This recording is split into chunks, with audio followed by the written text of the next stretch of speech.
CM Revanth vision అనుభవజ్ఞులైన మంత్రి శ్రీధర్ బాబు హయాంలో రాష్ట్రంలో ఐటీ రంగం దూసుకుపోతోందన్నారు PCC chief MLC Mahesh Kumar Goud.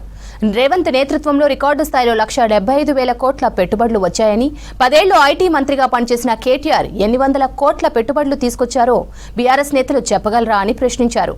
Decentralisation of development prime policy పెట్టుకోవాల్సి ఉందని చెప్పారు.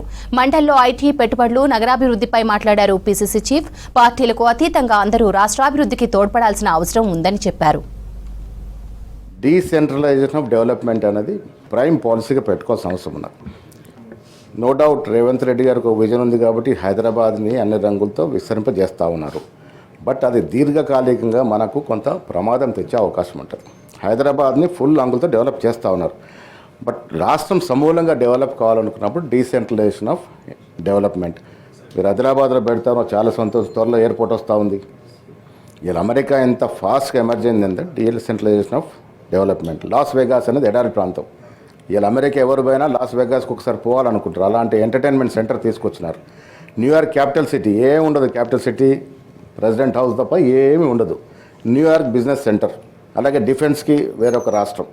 సో ఈ రకంగా తెలంగాణని దూరదృష్టితో ఎందుకు చెప్తాను, శ్రీధర్ బాబు గారికి ఉన్నంత అవగాహన ఈ రాష్ట్రంలో దాసో శ్రవణ్ గారు చెప్పినట్టుగా మంచి విజన్ ఉంది. మీరు ఐటీ మంత్రి కాకుండా మీరు క్యాబినెట్లో ప్రముఖ స్థానంలో కాబట్టి మిగతా ఇండస్ట్రీస్ కూడా, అగ్రికల్చర్ ఇండస్ట్రీ కానీ మిగతా ఇండస్ట్రీస్ కూడా దూర ప్రాంతాలకు వెళ్ళి తీసుకెళ్ళి పెడితే భవిష్యత్తులో ఈ రాష్ట్రం అగ్రగామి రాష్ట్రంగా మిగిలినట్టు అవకాశం ఉన్నది.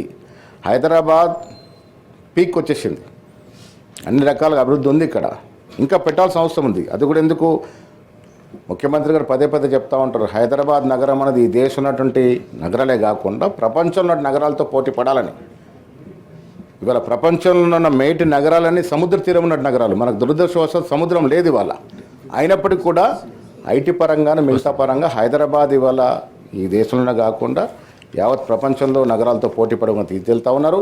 పెట్టుబడులు నేను ఒకసారి మీ సందర్భంలో శ్రీధర్బాబు గారికి అభినందన తెలుపదలుచుకున్నాను. 1,75,000 విదేశీ పెట్టుబడులు రావడం అనేది ఇట్స్ నాట్ ఆషామాషి కాదు.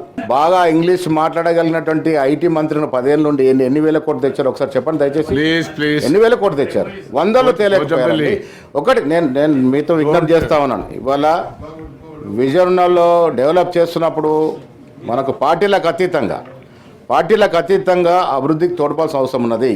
ఎస్, కేసీఆర్ చేసిన పనులు కొన్ని మంచి ఒకటి మేము అప్రిషియేట్ చేసాం, ఇవాళ కూడా చేస్తాం. వారి పాలసీలో కంటిన్యూ చేయాలి. వాళ్ళ టాస్క్ని ఎందుకు కంటిన్యూ చేస్తూ ఉన్నారు? రాగానే మేము కూడా పేరు మార్చుకోవచ్చు కదా.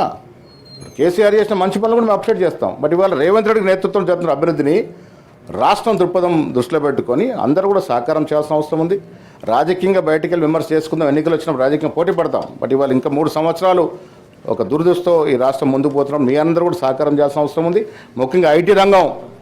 ఇలా చాలామంది చెప్తారు బెంగళూరు టాపు మనం ఎక్కలేమని. బెంగళూరుతో ధీటుగా పోతూ ఉన్నాం. అదొక శుభ పరిణామం.